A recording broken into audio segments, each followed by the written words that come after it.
Il existe un monde où les brumes sont souveraines.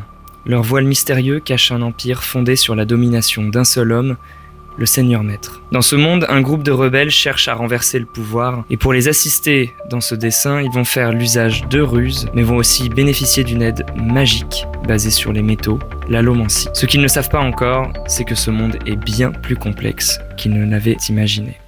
Bienvenue à toutes et à tous dans le canapé de l'imaginaire. Je suis aujourd'hui accompagné de mon ami Thomas. Bienvenue Thomas. Bonjour Victorien, bonjour tout le monde. Ce format, en fait, il vise à explorer une œuvre en profondeur à l'aune de notre expertise. Et pour cette première œuvre, nous avons choisi un ouvrage qui nous tient particulièrement à cœur. Fils des brumes. Et en particulier le tome 1 de Fils des brumes, l'Empire ultime en français. La version française. Si je dois parler un peu de cet univers, je parlerai d'un dépaysement. Je parlerai vraiment d'un lieu où j'ai ressenti et une chape de plomb se poser sur moi, avec cette notion de brume qui sont là, qui sont omniprésentes et qui font peur, qui cachent des secrets. On rentre un peu dans ce qui fait du Sanderson, c'est un système de magie très précis, presque scientifique, et au départ ça peut en effet dérouter. Moi au contraire ça m'a vraiment passionné. Pour une journée, moi je préférerais être Fils des brumes. Je suis d'accord.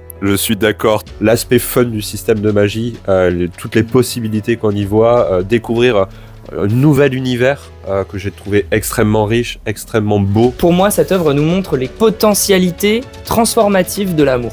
Quand quelqu'un puise à l'intérieur de lui à partir de sentiments d'amour qu'il développe pour des gens à l'extérieur ou pour des causes à l'extérieur, il arrive à se sortir de lui-même.